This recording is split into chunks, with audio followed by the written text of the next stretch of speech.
another episode of Other Items of Interest. I'm your host, Jack Zablocki. On today's show, we take a look at closet-dwelling possums, flyaway bouncy houses, and how to enroll in a Chinese education camp.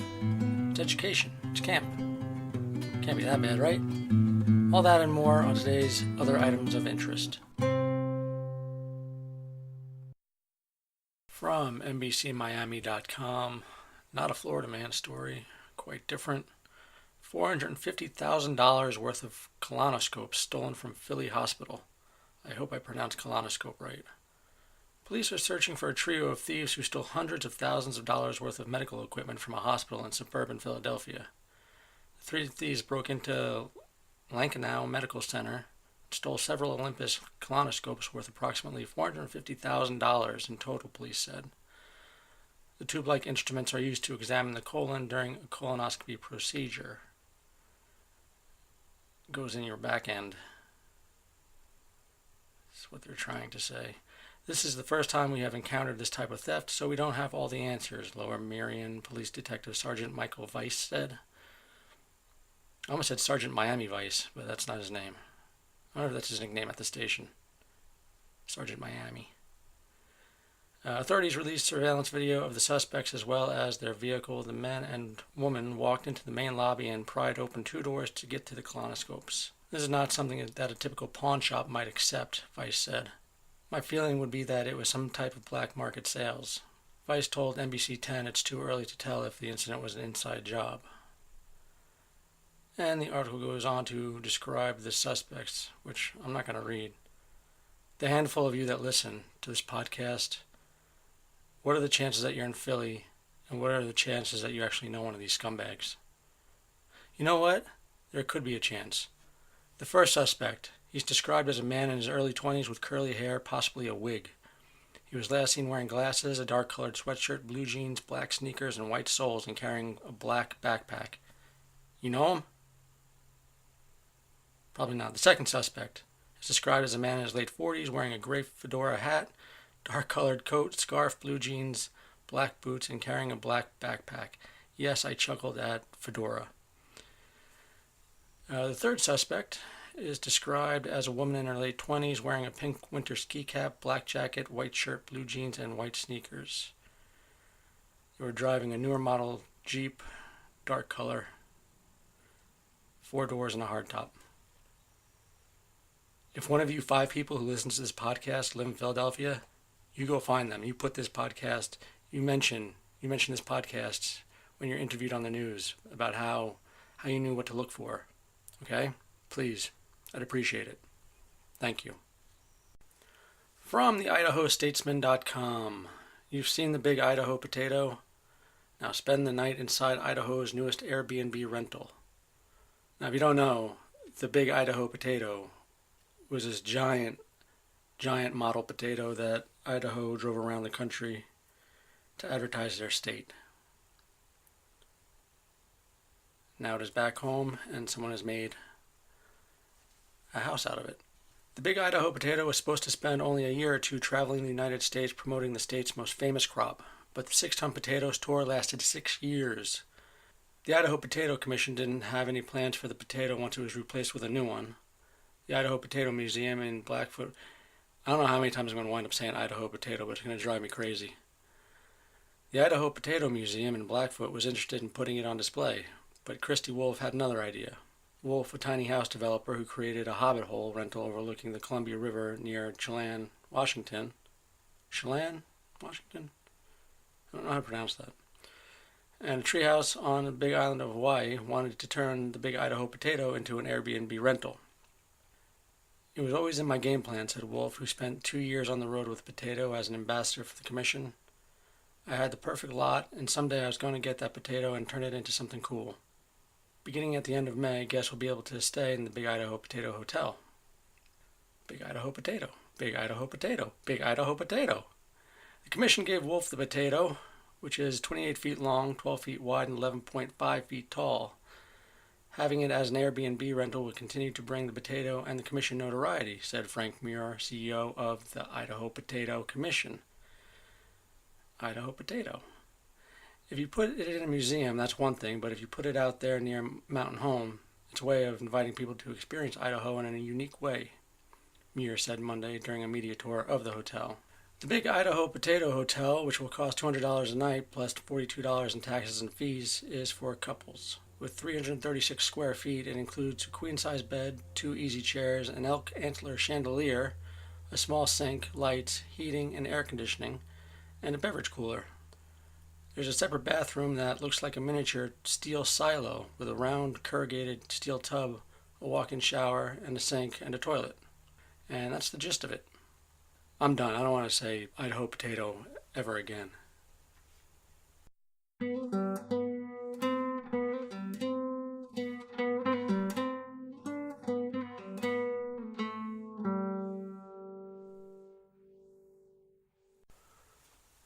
I kind of like it when things like this happen. This is from CNN.com. State senator receives about 1,700 decks of cards after saying nurses play cards at work. Looks like you upset somebody. Maybe a whole bunch of nurses. About 1,700 decks of cards have been delivered to the office of a Washington state senator who said nurses probably play cards for a considerable amount of the day. Republican State Senator Maureen Walsh, I lost my mind for a moment, apologized on Monday after facing a backlash for comments she made debating a bill, HB 1155, that would provide uninterrupted meal and rest breaks and mandatory overtime for nurses and certain healthcare employees. Seems fair. Walsh said last Tuesday on the Senate floor, by putting these types of mandates on a critical access hospital that literally serves a handful of individuals, I would submit to you those nurses probably do get breaks. They probably play cards for a considerable amount of the day. An open letter posted by Facebook user Shy Bratton. I think I'm pronouncing that right. It's Braaten. Bratton? Broughton? What would you say? Anyway, she called for people to send a deck of cards to the senator and included her P.O. box. The letter reads, I don't know any nurses who play cards, Senator Walsh. I know nurses who care for babies who are born with their spines on the outside of their bodies and brains that won't stop bleeding. I know nurses who hold infants that can't stop crying because they were born addicted to heroin and methamphetamines. The letter is signed one of the millions of people who love a nurse. Walsh issued a lengthy statement on Monday apologizing and said, I was tired and in the heat of an argument on the Senate floor. I said some things about nurses that were taken out of context, but still, they crossed the line. I really don't believe nurses at our critical access hospital spend their days playing cards, but I did say it. She wishes she could reel it back. She also noted her mother was a registered nurse and said she knows the long hours she works sacrificing to provide for her family. An online petition signed by more than 750,000 people as of Wednesday night calls for Walsh to shadow a nurse for a 12-hour shift. Walsh said in her apology statement that she would be happy to accept. Let's see if it happens. Beluga whale with Russian harness raises alarm in Norway, from ABC News. A beluga whale was found with a tight harness that appeared to be Russian-made and has raised the alarm of Norwegian officials and prompted speculation that the animal may have come from a Russian military facility. Jørgen Revig of the Norwegian Directorate of Fisheries says, Equipment St. Petersburg is written on the harness strap, which features a mount for an action camera. Equipment St. Petersburg. Why not just write on there, return to Vladimir P., 123 Happy Street, Moscow, if found? Excuse me. He said Monday fishermen in Arctic Norway last week reported the tame white cetacean with a tight harness swimming around. On Friday, fisherman Njor Heston, aided by the these names are killing me, Revig, jumped into the frigid water to remove the harness. Revig said people in Norway's military have shown great interest in the harness. Audun Rikardsen, a professor at the Department of Arctic and Marine Biology at the Arctic University of Norway in Tromsø, northern Norway, believes it is most likely that Russian Navy in Murmansk is involved. Russia has major military facilities in and around Murmansk on the Kola Peninsula in the far northwest of Russia. It wasn't immediately clear what the mammal was being trained for or whether it was supposed to be part of any Russian military activity in the region. Russia does not have a history of using whales for military purposes, but the Soviet Union has a full-fledged training program for dolphins. The dolphins were used for searching for mines or other objects and planting explosives. I don't like that. Dolphins are so sweet and they seem so peaceful. I mean, they do some messed up stuff when you really read into what dolphins are about, but the idea of a dolphin planting a bomb makes me sad. I don't want to live in a world where dolphins are planting bombs. Let's get it together, people.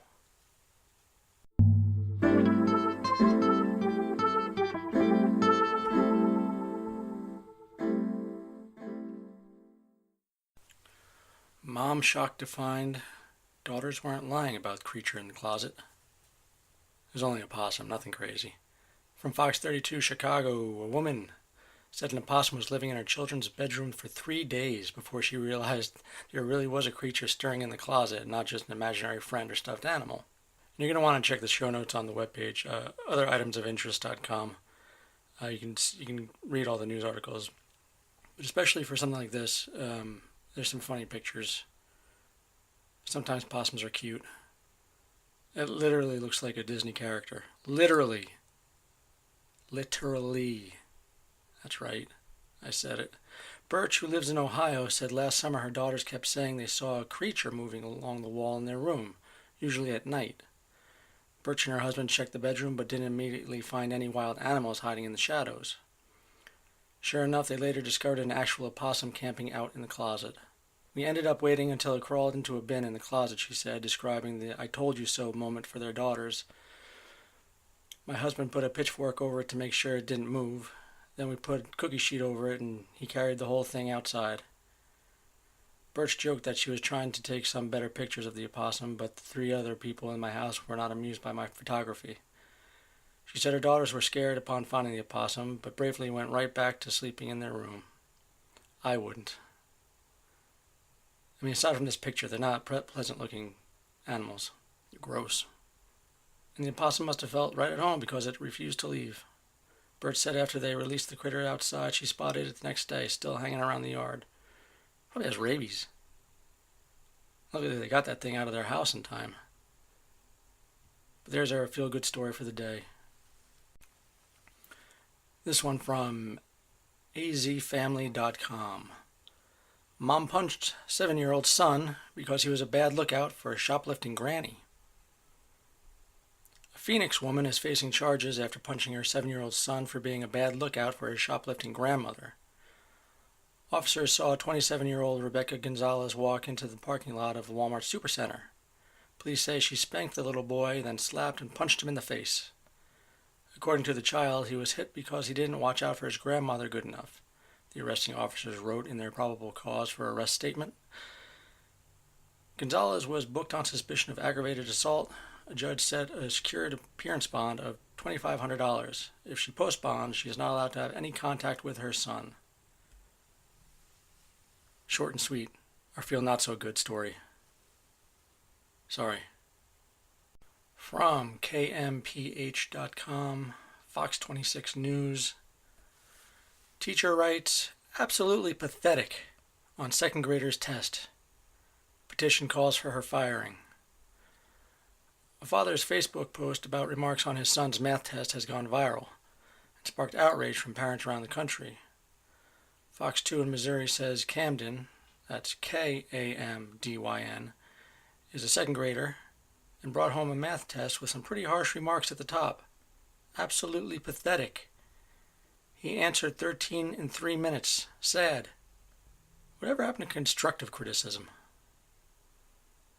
The student's father, Chris, wrote in the post, my son Camden's teacher has been so rude to him and myself all year. He comes home with this, and I am beyond frustrated that someone would write this on a child's work. Such great motivation. Since then, thousands of parents have commented in support of Chris.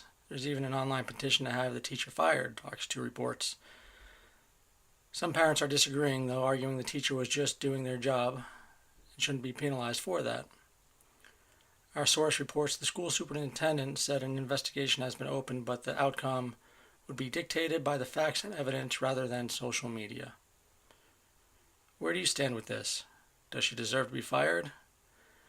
Now, I only read that part of the article because there's no email address, there's no comments section, there's nothing. They just ask you, generally, where do you stand with this? Keep it to yourself because we don't really want to know. Anyway, where do you stand with this? You can email us at otheritemsofinterestpod@gmail.com. I'd love to know what you think.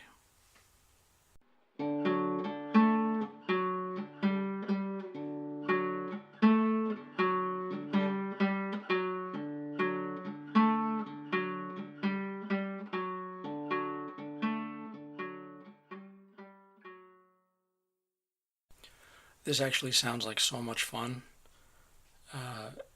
Kids got hurt, I'm sorry about that, but 3 children sustained minor injuries after strong winds lift bouncy house. You know those big inflatable houses you go in and you bounce around and take your shoes off? You wind up rolling an ankle or, hurting your wrist or something? 3 children sustained minor injuries after strong winds picked up the bouncy house they were playing on. Officials say it happened at the Muskogee Public Library's Touch-A-Truck event on Saturday. Touch-A-Truck event at the library. What the hell's going on there? This is from Oklahoma. I've noticed Oklahoma has some weird stories like Florida has weird stories. Event officials say strong winds lifted the bouncy house into the air while 3 children were playing on it. It was up in the air, it was flipping over, and there was a group of people, about 15 of them, that it landed on initially, and then it kept flipping over. Father Anthony Salcido told Fox 23. This is from KFOR News 4. And there's a quote from Fox 23. It's a crazy world we live in, I'm telling you. He goes on to say, I got a glimpse of my daughter in it on one of the flips, and she was terrified. But I got to it after about that length and was able to grab onto it and stop it. Paramedics and firefighters were already on the scene for the event. The Muskogee Public Library released the following statement on Facebook after the incident, saying, earlier this morning at our Touch-A-Trunk event, a particularly strong gust of wind picked up the bouncy house with 3 children playing inside. The children were shaken up, and they were shaken up quite literally, and sustained some minor injuries. That joke wasn't in there. I'm being a jackass. We are so grateful that Muskogee County EMS, Muskogee Fire Department, Brushy Mountain Fire Department, Taha Fire Department, and Air Evac were on site for our event and all rushed over to make sure everyone was okay. Salcido has a message for parents after the scary ordeal. Don't let your kids go in a bouncy house on a windy day. Ever. Hard lesson learned, my friend. Hard lesson learned. From WMTW Channel 8 ABC, Wisconsin church distributes marijuana as sacrament. Found my church. A Wisconsin church is using and distributing marijuana as a sacrament, and some city officials are trying to stop it.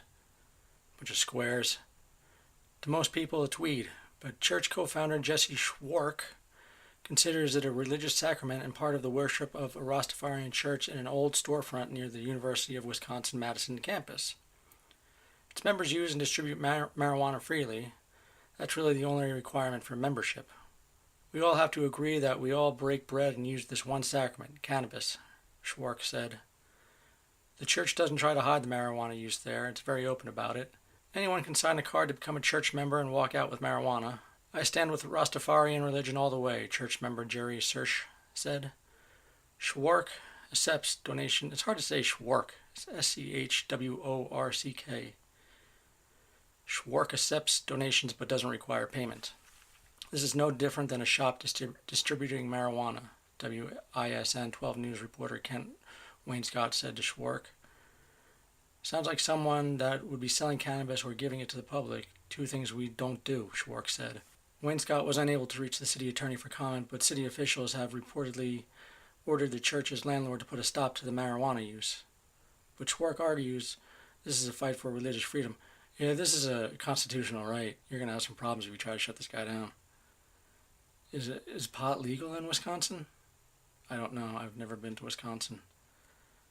It's not even an argument. It's just reality, he said. Schwark said he will ask a federal court for an injunction to stop what he described as harassment from the city of Madison.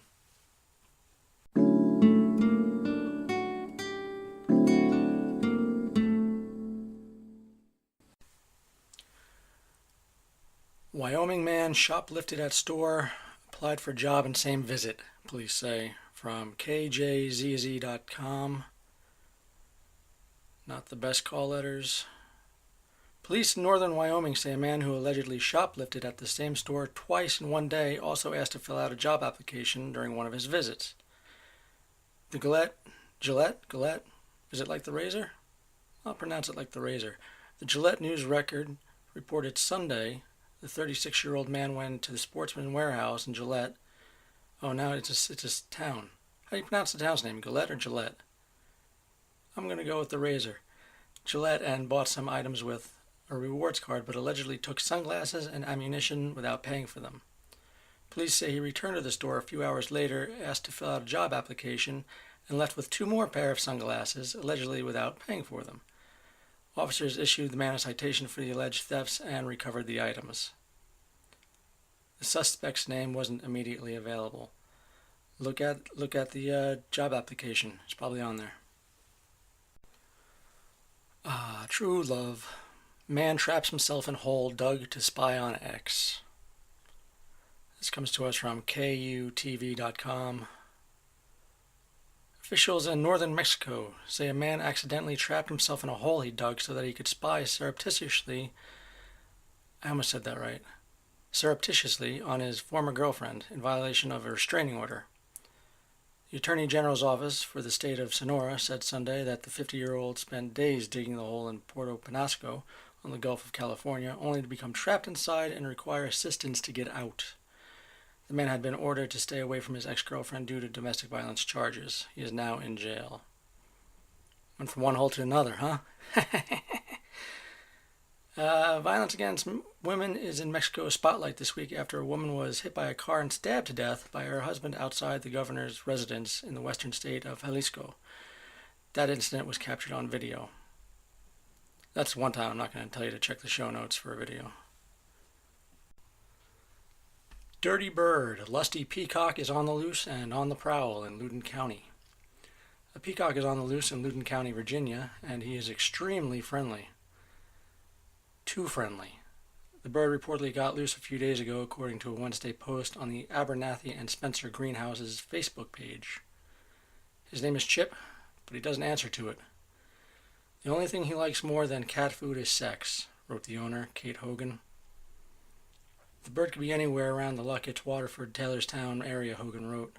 He was last seen hiding in a tree near a farm on Bald Hill Road, in Luckett's. In case you wanted to go there, I didn't want to send you to Bald Road. I would have felt like a dick. It's Bald Hill Road. So be alert and don't let your cat go outdoors. If you see him trying to seduce your cat or hear him screaming from your rooftop, please comment or contact Kelly Rutkowski, private message, who is kindly helping me round him up while I'm out of town. Good luck, Kelly. We're all counting on you.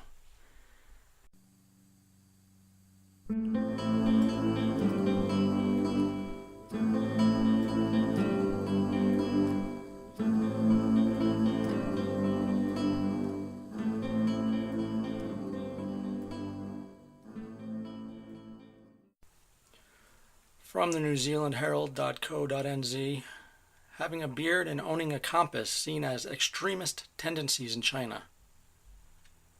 Acting sad in public might seem like a normal response when your parents die, but in China, it could see you locked up in an education center indefinitely. An education center is in quotes, because it's really hard manual labor, or so I've heard. It's one of a total of 48 suspicious signs, including owning a compass, telling someone to stop smoking, and eating breakfast too early that could let Chinese officials know you're an extremist. A list of seemingly innocuous tendencies have been pulled together for a chapter in the Australian National University's 2018 China Story Yearbook, which casts a spotlight on the Asian nation's disturbing crackdown on Muslims in its far west region of Xinjiang. The United Nations says that between 1 and 2 million members of Chinese Uyghur ethnic minority, the majority of whom practice Islam, have disappeared. Dr. Jerry Groot, senior lecturer in Chinese studies at the University of Adelaide, told news.com.au, I am Groot. I am Groot. He didn't say that. That's silly. He said many of these people have been sent to so-called vocational education facilities and prisons following random police checks. A lot of these people will be stuck in there for years and doing hard labor under the guise of education. I guess that's where I heard it when I read this article earlier, that they do hard labor. That's what an education center is. He said the slow-motion humanitarian disaster happening in Xinjiang is a result of the Chinese Communist Party not knowing how to deal with the country's religious minorities over many decades. So I'm just going to cut to the chase. They have a list of 48 suspicious signs of extremism. So the following reasons can be used as a trigger by Chinese government officials to justify someone being sent to an education camp. Here we go. Owning a tent. Telling others not to swear. Speaking with someone who has traveled abroad. Owning welding equipment. Telling others not to sin. Owning extra food. Eating breakfast before the sun comes up. Merely knowing someone who has traveled abroad. Owning a compass. Arguing with an official. Publicly stating that China is inferior to some other country. Owning multiple knives. Sending a petition that complains about local officials. Having too many children. Abstaining from alcohol. Not allowing officials to sleep in your bed, eat your food, and live in your house. Having a VPN. Abstaining from cigarettes. Not having your government ID on your person. Having WhatsApp. Wailing, publicly grieving, or otherwise acting sad when your parents die. Not letting officials take your DNA. That just sent a frickin' shiver up my spine. Watching a video filmed abroad. Wearing a scarf in the presence of the Chinese flag. Jesus. Wearing a hijab. Going to a mosque. Praying, fasting, listening to a religious lecture. Not letting officials scan your irises. There's another one that's pretty good. That's very dystopian. Not letting officials download everything you have on your phone. Not making voice recordings to give to officials. Speaking your native language in school. Speaking your native language in government work groups. Speaking with someone abroad, either via Skype or WeChat. Wearing a shirt with Arabic lettered writing on it. Having a full beard. Wearing any clothes with religious iconography. A lot of these, you can see how they're geared towards those of the Islamic faith. Let's read the rest of these. Not attending mandatory propaganda classes.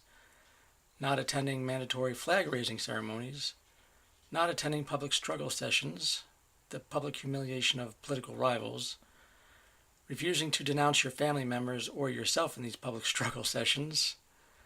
It's the airing of grievances. Trying to kill yourself when detained by the police. Trying to kill yourself when in the education camps. What are they going to do, send you to another education camp? Performing a traditional funeral. Inviting multiple families to your house without registering with the police department. Being related to anyone who has done any of the above. Holy shit.